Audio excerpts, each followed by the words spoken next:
JKR അക്കാഡമിയിലേക്ക് എല്ലാവർക്കും ഒരിക്കൽ കൂടി സ്വാഗതം. ആദ്യം തന്നെ റിക്വസ്റ്റ് ഉണ്ട്, നിങ്ങൾ ആദ്യമായിട്ടാണ് ചാനൽ കാണുന്നതെങ്കിലോ ഇതുവരെ സബ്സ്ക്രൈബ് ചെയ്തിട്ടില്ല എങ്കിലോ ഇന്ന് തന്നെ സബ്സ്ക്രൈബ് ചെയ്യുക. അതോടൊപ്പം തന്നെ ബെൽ ബട്ടൺ ക്ലിക്ക് ചെയ്താൽ മാത്രമേ ഞാൻ ക്ലാസ്സുകൾ അപ്പോൾ തന്നെ നിങ്ങൾക്ക് നോട്ടിഫിക്കേഷനിൽ ലഭ്യമാവുകയുള്ളൂ.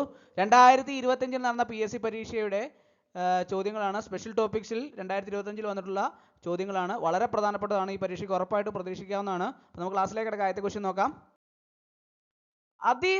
അതീവ സുരക്ഷാ ജയിലിൽ പാർപ്പിക്കേണ്ട തടവുകാർ. അതീവ സുരക്ഷാ ജയിലിൽ പാർപ്പിക്കേണ്ട തടവുകാർ. 1 ഭീകരവാദികൾ, 2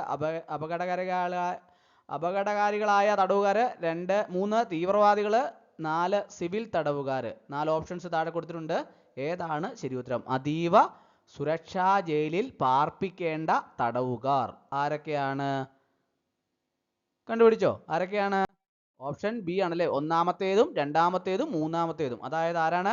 അതീവ സുരക്ഷാ ജയിലിൽ പാർപ്പിക്കേണ്ട തടവുകാർ 1 ഭീകരവാദികൾ, 2 അപകടകാരികളായ തടവുകാർ, 3 തീവ്രവാദികൾ. അപ്പോൾ ഇവരെയാണ് അതീവ സുരക്ഷാ ജയിലിൽ പാർപ്പിക്കേണ്ട തടവുകാർ. അടുത്ത ക്വസ്റ്റ്യൻ.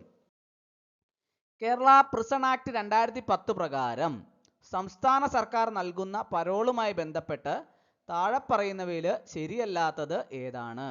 കേരള പ്രിസൺ ആക്ട് 2010 പ്രകാരം സംസ്ഥാന സർക്കാർ നൽകുന്ന പരോളുമായി ബന്ധപ്പെട്ട് താഴെ പറയുന്നവയിൽ ശരിയല്ലാത്തത് ഏതാണ്? 4 ഓപ്ഷൻസ് താഴെ കൊടുത്തിട്ടുണ്ട്. ഏതാണ് ശരി ഉത്തരം? ഒന്ന് ആലോചിച്ച് നോക്കിയേ. ഏതാണ്? ഓപ്ഷൻ ബി ആണല്ലേ. ഏതൊരു തടവുകാരനും പരോൾ ലഭിക്കും. ഏതൊരു തടവുകാരനും പരോൾ ലഭിക്കും. ഓപ്ഷൻ ബി ആണ് ശരിയല്ലാത്തത്. അടുത്ത ക്വസ്റ്റ്യൻ. തടവുകാരെ പ്രത്യേകിച്ച് സെൻട്രൽ ജയിലിനകത്തെ സാഹചര്യങ്ങളുമായി പൊരുത്തപ്പെടുന്നതിനും വ്യക്തിപരവും കുടുംബപരവുമായ പ്രശ്നങ്ങൾ പരിഹരിക്കുന്നതിന് സഹായിക്കുന്നതിനും ഒരു കൗൺസിലറായി പ്രവർത്തിക്കേണ്ടത് ആരാണ്? തടവുകാരെ പ്രത്യേകിച്ച് സെൻട്രൽ ജയിലിനകത്തെ സാഹചര്യങ്ങളുമായി പൊരുത്തപ്പെടുന്നതിനും വ്യക്തിപരവും കുടുംബപരവുമായ പ്രശ്നങ്ങൾ പരിഹരിക്കുന്നതിന് സഹായിക്കുന്നതിനും ഒരു കൗൺസിലറായി പ്രവർത്തിക്കേണ്ടത് ആരാണ്? 4 ഓപ്ഷൻസ് താഴെ കൊടുത്തിട്ടുണ്ട്. ഏതാണ് ശരി ഉത്തരം? ഒന്ന് ആലോചിച്ച് നോക്കിയേ. ഏതാണ്? കണ്ടുപിടിച്ചോ? ഏതാണ്? ഓപ്ഷൻ ഡി ആണല്ലേ. Welfare officer. Welfare officer. അടുത്ത ക്വസ്റ്റ്യൻ. 2014 കേരള പ്രിസണുകളും സംശുദ്ധീകരണ സാന്മാർഗീകരണ സേവനങ്ങളും ചട്ടങ്ങൾ പ്രകാരം തടവുകാരെ അകാല വിടുതൽ ശുപാർശ ചെയ്യുന്ന സമിതിയിൽ അംഗമല്ലാത്തത് ആരാണ്? 2014 കേരള പ്രിസണുകളും സംശുദ്ധീകരണ സാന്മാർഗീകരണ സേവനങ്ങളും ചട്ടങ്ങൾ പ്രകാരം തടവുകാരെ അകാല വിടുതൽ ശുപാർശ ചെയ്യുന്ന സമിതിയിൽ അംഗമല്ലാത്തത് ആരാണ്? 4 ഓപ്ഷൻസ് ഉണ്ട്. ഏതാണ് ശരി ഉത്തരം? കണ്ടുപിടിച്ചോ? ഏതാണ്? ഓപ്ഷൻ ബി ആണല്ലേ. Police DGP. പോലീസ് DGP ആണ് അംഗമല്ലാത്തത്. അടുത്ത ക്വസ്റ്റ്യൻ. ചുവടെ നൽകിയിരിക്കുന്ന പ്രസ്താവനകളിൽ ശരിയായത് ഏവ എന്ന് തിരഞ്ഞെടുക്കുക. 3 പ്രസ്താവനകളാണ് താഴെ തന്നിട്ടുള്ളത് അല്ലേ. അതിൻ്റെ അകത്ത് ശരിയായവ ഏത് എന്ന് തിരഞ്ഞെടുക്കാനാണ് പറഞ്ഞിട്ടുള്ളത്. 4 ഓപ്ഷൻസ് താഴെ കൊടുത്തിട്ടുണ്ട്. അതിൻ്റെ അകത്ത് ഏതാണ് ശരി ഉത്തരം? ഒന്ന് ആലോചിച്ച് നോക്കിക്കേ. ഏതാണ് ശരി ഉത്തരം എന്ന് കണ്ടുപിടിച്ചോ?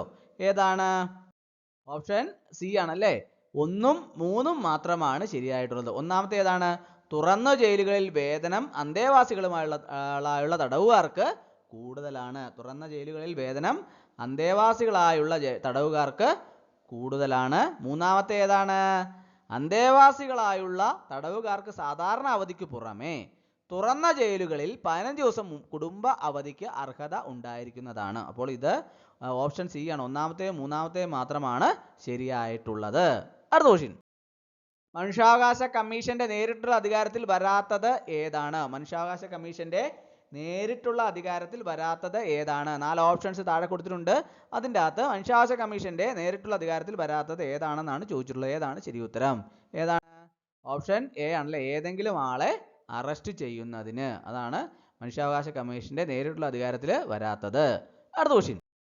സംസ്ഥാന മനുഷ്യാവകാശ കമ്മീഷൻ അംഗങ്ങളിൽ പെടാത്തത് ആരാണ്? 4 ഓപ്ഷൻസ് താഴെ കൊടുത്തിട്ടുണ്ടല്ലേ. അതിൻ്റെ അകത്ത് സംസ്ഥാന മനുഷ്യാവകാശ കമ്മീഷൻ അംഗങ്ങളിൽ പെടാത്തത് ആരാണെന്നാണ് ചോദിച്ചിട്ടുള്ളത്. ഏതാണ് ശരി ഉത്തരം? ഒന്ന് ആലോചിച്ച് നോക്കിയേ. ഏതാണ്? ഓപ്ഷൻ ഡി ആണല്ലേ. സുപ്രീം കോടതി ജഡ്ജി ആയിരുന്നതോ ആയ ഒരു വ്യക്തി. അതായത് സംസ്ഥാന മനുഷ്യാവകാശ കമ്മീഷനിൽ അംഗങ്ങളിൽ പെടാത്തത് ആരാണ്? സുപ്രീം കോടതി ജഡ്ജി ആയിരുന്നതോ ആയ ഒരു വ്യക്തി. ഓപ്ഷൻ ഡി ആണ് കറക്റ്റ് ആൻസർ. അടുത്ത ക്വസ്റ്റ്യൻ. ആരോപിക്കപ്പെടുന്ന പ്രവൃത്തി ചെയ്ത തീയതി മുതൽ എത്ര കാലാവധി കഴിഞ്ഞ ശേഷം ഏതൊരു സംഗതിയിലും മനുഷ്യാവകാശ കമ്മീഷൻ അന്വേഷണ വിചാരണ നടത്തുവാൻ പാടുള്ളതല്ല? ആരോപിക്കപ്പെടുന്ന പ്രവൃത്തി ചെയ്ത തീയതി മുതൽ എത്ര കാലാവധി കഴിഞ്ഞ ശേഷം ഏതൊരു സംഗതിയിലും മനുഷ്യാവകാശ കമ്മീഷൻ അന്വേഷണ വിചാരണ നടത്തുവാൻ പാടുള്ളതല്ല. 4 ഓപ്ഷൻസ് താഴെ കൊടുത്തിട്ടുണ്ട്. ഏതാണ് ശരി ഉത്തരം? ഏതാണ്? കണ്ടുപിടിച്ചോ? ഏതാണ്? ഓപ്ഷൻ സി ആണല്ലേ, 1 വർഷം. 1 വർഷം. ഓപ്ഷൻ സി ആണ് കറക്റ്റ് ആൻസർ. അടുത്ത ക്വസ്റ്റ്യൻ. മനുഷ്യാവകാശ കമ്മീഷന്റെ കാര്യക്ഷമമായ നിർവഹണത്തിന് ഏത് റാങ്കിൽ കുറയാത്ത പോലീസ് ഓഫീസറെയാണ് സെക്ഷൻ 27 പ്രകാരം നിയോഗിക്കേണ്ടത്? മനുഷ്യാവകാശ കമ്മീഷന്റെ കാര്യക്ഷമമായ നിർവഹണത്തിന് ഏത് റാങ്കിൽ കുറയാത്ത പോലീസ് ഓഫീസറെയാണ് സെക്ഷൻ 27 പ്രകാരം നിയോഗിക്കേണ്ടത്? 4 ഓപ്ഷൻസ് ഉണ്ട്. ഏതാണ് ശരി ഉത്തരം? ഏതാണ്? ഓപ്ഷൻ ഡി ആണല്ലേ, IG ആണല്ലേ കറക്റ്റ് ആൻസർ. IG. അടുത്ത ക്വസ്റ്റ്യൻ. സംസ്ഥാന മനുഷ്യാവകാശ കമ്മീഷന്റെ ചെയർപേഴ്സന്റെയും അംഗങ്ങളുടെയും നിയമനം ഗവർണർ നടത്തുന്നതിന് ശുപാർശ ചെയ്യേണ്ട കമ്മിറ്റിയിലെ അംഗമല്ലാത്ത വ്യക്തി ചുവടെ പറയുന്നവയിൽ ആരാണ്? ചോദ്യം ശരിച്ചു വായിക്കണം. എന്താണ്? സംസ്ഥാന മനുഷ്യാവകാശ കമ്മീഷന്റെ ചെയർപേഴ്സന്റെയും അംഗങ്ങളുടെയും നിയമനം ഗവർണർ നടത്തുന്നതിന് ശുപാർശ ചെയ്യേണ്ട കമ്മിറ്റിയിൽ അംഗമല്ലാത്ത വ്യക്തി ചുവടെ പറയുന്നതിൽ ആരാണ്? 4 ഓപ്ഷൻസ് ഉണ്ട്. ഏതാണ് ശരി ഉത്തരം? ഏതാണ്? ഓപ്ഷൻ സി ആണല്ലേ, നിയമമന്ത്രി. നിയമമന്ത്രിയാണ് അംഗമല്ലാത്തത്. അടുത്ത ക്വസ്റ്റ്യൻ.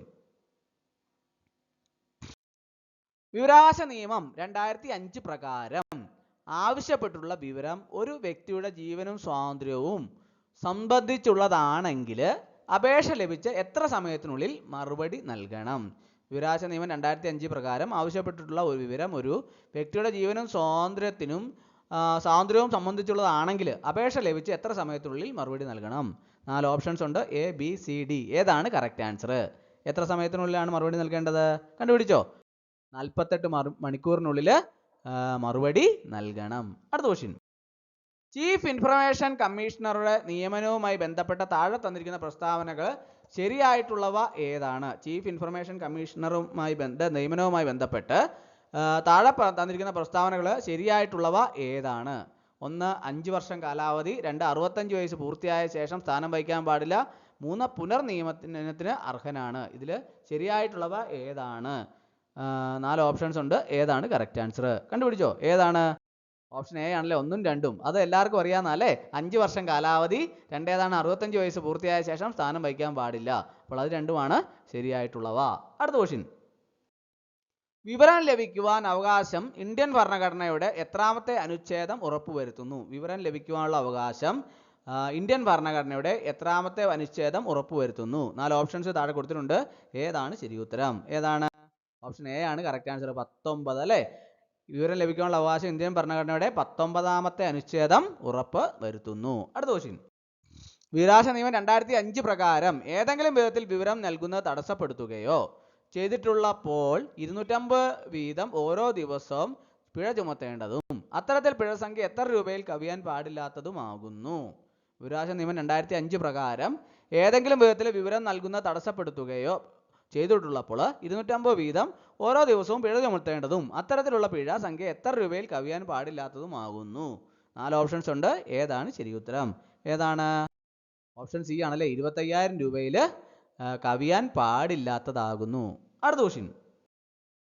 വിവരാവകാശ നിയമം 2005 സെക്ഷൻ 8 പ്രകാരം ചുവടെ പറഞ്ഞിരിക്കുന്നതിൽ വിവരം വെളിപ്പെടുത്തുന്നതിൽ നിന്ന് ഒഴിവാക്കൽ ചെയ്തിട്ടുള്ളത് 4 പ്രസ്താവനകൾ താഴെ കൊടുത്തിട്ടുണ്ട് അല്ലേ. അതിൻ്റെ അകത്ത് വിവരാവകാശ നിയമം 2005 സെക്ഷൻ 8 പ്രകാരം ഈ പറഞ്ഞിരിക്കുന്നതിൽ വെളിപ്പെടുത്തുന്നതിൽ നിന്ന് ഒഴിവാക്കൽ ചെയ്തിട്ടുള്ള ഏതൊക്കെയാണെന്നാണ് ചോദിച്ചിട്ടുള്ളത്. 4 ഓപ്ഷൻസ് ഉണ്ട്. ഏതാണ് ശരി ഉത്തരം? ഏതാണ് ശരി ഉത്തരം? ഓപ്ഷൻ സി ആണല്ലേ. ഒന്നാമത്തേതാണ് ഒഴിവാക്കൽ ചെയ്തിട്ടുള്ളത്. ഒന്നാമത്തേതും രണ്ടാമത്തേതും മൂന്നാമത്തേതുമാണ് ഒഴിവാക്കൽ ചെയ്തിട്ടുള്ളത്. ഒന്നാമത്തേതാണ് ഭാരതത്തിൻ്റെ പരമാധികാരത്തെയും അഖണ്ഡതയെയും സുരക്ഷിതത്വത്തെയും മറ്റും ഹാനികരമായി ബാധിക്കുന്നവ. 2 വിദേശ സർക്കാരിൽ നിന്നും ലഭിച്ച രഹസ്യ വിവരം. 3 അറസ്റ്റിനെയോ പ്രോസിക്യൂഷന്റെ നടപടിക്രമത്തെ തടസ്സപ്പെടുത്തുന്ന വിവരം. ഇതാണ് ഒഴിവാക്കൽ ചെയ്തിട്ടുള്ളത്. അടുത്ത ക്വസ്റ്റ്യൻ. മനോവിശ്ലേഷണ സിദ്ധാന്തത്തിൽ സിഗ്മണ്ട് ഫ്രോയിഡ് വ്യക്തിത്വത്തിന്റെ ഘടനാപര മാതൃക രൂപപ്പെടുത്തുന്നത് ഏതൊക്കെ ഘടകങ്ങൾ ഉൾച്ചേർത്താണ്? മനോവിശ്ലേഷണ സിദ്ധാന്തത്തിൽ സിഗ്മണ്ട് ഫ്രോയിഡ് വ്യക്തിത്വത്തിന്റെ ഘടനാപര മാതൃക രൂപപ്പെടുത്തുന്നത് ഏതൊക്കെ ഘടകങ്ങൾ ഉൾച്ചേർത്താണ്? 4 ഓപ്ഷൻസ് ഉണ്ട്. ഏതാണ് ശരി ഉത്തരം? ഏതാണ്? കണ്ടുപിടിച്ചോ? ഏതാണ്? ഓപ്ഷൻ സി ആണല്ലേ. ഇത് ഈഗോ സൂപ്പർ ഈഗോ. ഇത് ഈഗോ സൂപ്പർ ഈഗോ. അടുത്ത ക്വസ്റ്റ്യൻ. മാനസിക സമ്മർദ്ദം ലഘൂകരിക്കുന്നതിന് ഉപയുക്തമാവുന്ന ആരോഗ്യകരമായ മനോസാന്ത്വന രീതി ഏത്? മാനസിക സമ്മർദ്ദം ലഘൂകരിക്കുന്നതിന് ഉപയുക്തമാവുന്ന ആരോഗ്യകരമായ മനോസാന്ത്വന രീതി ഏത്? 4 ഓപ്ഷൻസ് ഉണ്ട്. ഏതാണ് ശരി ഉത്തരം? ഏതാണ്? ഓപ്ഷൻ സി ആണ് അല്ലേ. സമ്മർദ്ദത്തെ അതിജീവിക്കാൻ ശ്വസന വിശ്രാന്തി പ്രയോഗിക്കുന്നത്. സമ്മർദ്ദത്തെ അതിജീവിക്കാൻ ശ്വസന വിശ്രാന്തി പ്രയോഗിക്കുന്നത്. അടുത്ത ക്വസ്റ്റ്യൻ. എബ്രാഹാം മാസ്ലോവിന്റെ ആവശ്യകതകളുടെ ശ്രേണി സിദ്ധാന്ത പ്രകാരം ഒരു വ്യക്തിയുടെ പരമാവധി ശേഷികൾ സ്വയം തിരിച്ചറിയുന്നത് ഏത് ഘട്ടത്തിലാണ്? എബ്രാഹാം മാസ്ലോവിന്റെ ആവശ്യകതകളുടെ ശ്രേണി സിദ്ധാന്ത പ്രകാരം ഒരു വ്യക്തിയുടെ പരമാവധി ശേഷികൾ സ്വയം തിരിച്ചറിയുന്നത് ഏത് ഘട്ടത്തിലാണ്? 4 ഓപ്ഷൻസ് താഴെ കൊടുത്തിട്ടുണ്ട്. ഏതാണ് ശരി ഉത്തരം? ഏതാണ്? ഓപ്ഷൻ സി ആണല്ലേ. ആത്മസാക്ഷാത്കാരം. ആത്മസാക്ഷാത്കാരം. അടുത്ത ക്വസ്റ്റ്യൻ. ഉത്കണ്ഠയെ മനഃശാസ്ത്രപരമായി വ്യക്തമാക്കുന്ന ഉത്തരം തിരഞ്ഞെടുക്കുക. ഉത്കണ്ഠയെ മനഃശാസ്ത്രപരമായി വ്യക്തമാക്കുന്ന ഉത്തരം തിരഞ്ഞെടുക്കുക. 1 ഭയവും ഉത്കണ്ഠയും ഒന്ന് തന്നെയാണ്. 2 പുലി ആക്രമിക്കാൻ വരുമ്പോൾ അനുഭവപ്പെടുന്നതാണ് ഭയം. 3 ഭാവിയിൽ സംഭവിക്കാൻ പോകുന്നതായി കരുതുന്ന കാര്യങ്ങളോടുള്ള ആശങ്കയാണ് ഉത്കണ്ഠ. 4 ഓപ്ഷൻസ് ഉണ്ട്. ഏതാണ് ശരി ഉത്തരം? ഏതാണ്? ഓപ്ഷൻ ബി ആണ് ശരി ഉത്തരം അല്ലേ. ഒന്നാമത്തെ മൂന്നാമത്തേത് മാത്രമാണ് ശരിയായത്. അതായത് ഭയവും ഉത്കണ്ഠയും ഒന്ന് തന്നെയാണ്. ഭാവിയിൽ സംഭവിക്കുന്നതായി കരുതുന്ന കാര്യങ്ങളോടുള്ള ആശങ്കയാണ് ഉത്കണ്ഠ. അപ്പോൾ ഒന്നാമത്തെയും മൂന്നാമത്തെയും മാത്രമാണ് ശരിയായിട്ടുള്ളത്. അടുത്ത ക്വസ്റ്റ്യൻ. ഹൊവാർഡ് ഗാർഡനറിന്റെ ബഹുമുഖ ബുദ്ധി സിദ്ധാന്തത്തെ അടിസ്ഥാനമാക്കി ആന്തരിക വൈയക്തിക ബുദ്ധിയുമായി ബന്ധപ്പെട്ട വ്യക്തിഗത സ്വഭാവം ഏതാണ്? 4 ഓപ്ഷൻസ് താഴെ കൊടുത്തിട്ടുണ്ട്. ഏതാണ് ശരി ഉത്തരം? ഹൊവാർഡ് ഗാർഡനറിന്റെ ബഹുമുഖ ബുദ്ധി സിദ്ധാന്തത്തെ അടിസ്ഥാനമാക്കി ആന്തരിക വൈയക്തിക ബുദ്ധിയുമായി ബന്ധപ്പെട്ട വ്യക്തിഗത സ്വഭാവം ഏതാണ്? ഏതാണ് ശരി ഉത്തരം? ഒന്ന് ആലോചിച്ച് നോക്കിയേ. ഏതാണ്? ഓപ്ഷൻ ഡി ആണ് കറക്റ്റ് ആൻസർ അല്ലേ. സ്വയം ആഴത്തിൽ മനസ്സിലാക്കുന്നതിനും വിലയിരുത്തുന്നതിനും മെച്ചപ്പെടുത്തുന്നതിനുള്ള കഴിവ്. അപ്പോൾ ഇന്നത്തെ ക്ലാസ് എല്ലാവർക്കും ഇഷ്ടമായെന്ന് വിചാരിക്കുന്നു. ഒരിക്കൽ കൂടി ഒന്ന് നിർത്തട്ടെ. നന്ദി, നമസ്കാരം.